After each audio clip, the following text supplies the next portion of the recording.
मत्ती की इंजील उसका छठा बाब और खुदावंद के कलाम में यूं मरकूम है, खबरदार अपने रास्तबाजी के काम आदमियों के सामने दिखाने के लिए ना करो, नहीं तो तुम्हारे बाप के पास जो आसमान पर है तुम्हारे लिए कुछ अजर नहीं है। बस जब तू खैरात करे तो अपने आगे नरसिंगा ना बजवा, जैसा रयाकार इबादत खानों और कूचों में करते हैं, ताकि लोग इनकी बड़ाई करें। मैं तुमसे सच कहता हूँ कि वो अपना अजर पा चुके।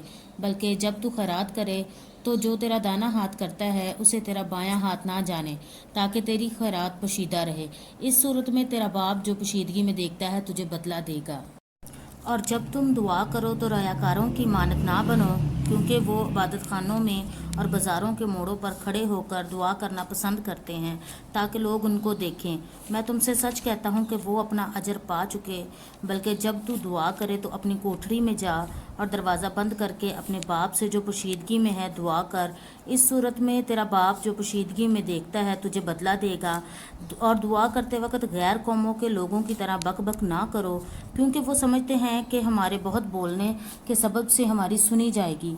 बस उनकी मानत ना बनो, क्योंकि तुम्हारे बाप तुम्हारे मांगने से पहले जानता है कि तुम किन किन चीज़ों के मोहताज हो। बस तुम इस तरह दुआ किया करो कि ऐ हमारे बाप तू जो आसमान पर है, तेरा नाम पाक माना जाए, तेरी बादशाही आए, तेरी मर्ज़ी जैसे आसमान पर पूरी होती है ज़मीन पर भी हो। हमारी रोज़ की रोटी आज हमें दे, और जिस तरह हमने अपने कर्जदारों को माफ़ किया है तू भी हमारे कर्ज हमें माफ़ कर, और हमें आजमाइश में न ला बल्कि बुराई से बचा, क्योंकि बादशाही और कुदरत और जलाल हमेशा तेरे ही हैं। आमीन।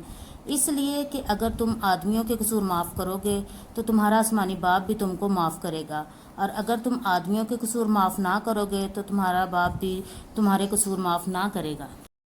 और जब तुम रोज़ा रखो तो रयाकारों की तरह अपनी सूरत उदास ना बनाओ, क्योंकि वो अपना मुंह बिगाड़ते हैं ताकि लोग उनको रोज़ादार जाने।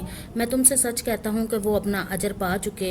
बल्कि जब तू रोज़ा रखे तो अपने सर में तेल डाल और मुंह धो, ताकि आदमी नहीं बल्कि तेरा बाप जो पोशीदगी में है तुझे रोज़ादार जाने। इस सूरत में तेरा बाप जो पोशीदगी में देखता है तुझे बदला देगा।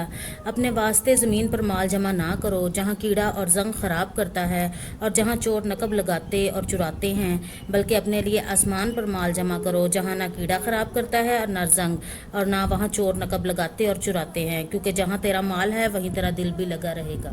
बदन का चिराग आँख है, बस अगर तेरी आँख दुरुस्त हो तो तेरा सारा बदन रोशन होगा, और अगर तेरी आँख खराब हो तो तेरा सारा बदन तारीक होगा।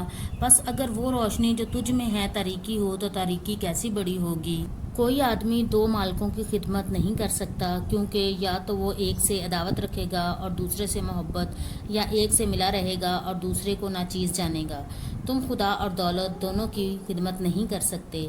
इसलिए मैं तुमसे कहता हूँ कि अपनी जान की फ़िक्र ना करना कि हम क्या खाएंगे या हम क्या पिएंगे, और ना अपने बदन की कि क्या पहनेंगे।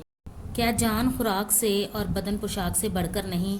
हवा के परिंदों को देखो, ना बोते हैं, ना काटते, ना कोठियों में जमा करते हैं, तो भी तुम्हारा आसमानी बाप उनको खिलाता है। क्या तुम इनसे ज़्यादा कदर नहीं रखते? तुम में ऐसा कौन है जो फिक्र करके अपनी उम्र में एक घड़ी भी बढ़ा सके? और पोशाक के लिए क्यों फिक्र करते हो? जंगली सोसन के दरख्तों को गौर से देखो कि वो किस तरह बढ़ते हैं। वो ना मेहनत करते हैं ना काटते हैं, तो भी मैं तुमसे कहता हूँ कि सुलेमान के भी बावजूद अपनी शान शौकत के उनमें से किसी की मानद मुलब्बस ना था।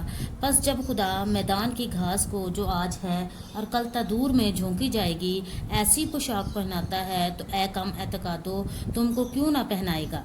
इसलिए फ़िक्रमंद होकर ये ना कहो कि हम क्या खाएंगे या हम क्या पिएंगे या हम क्या पहनेंगे, क्योंकि इन सब चीज़ों की तलाश में गैर कौमें रहती हैं, और तुम्हारा आसमानी बाप पहले जानता है कि तुम इन सब चीज़ों के मोहताज हो। बल्कि तुम पहले उनकी बादशाही और उसकी रास्तबाजी की तलाश करो, तो ये सब चीज़ें तुमको मिल जाएंगी। बस कल के लिए फ़िक्र ना करो, क्योंकि कल का दिन अपने लिए आप फ़िक्र कर लेगा। आज के लिए आज का दुख ही काफ़ी है। पाक कलाम के पढ़े सुने समझे जाने पर खुदावंद की खास बरकत।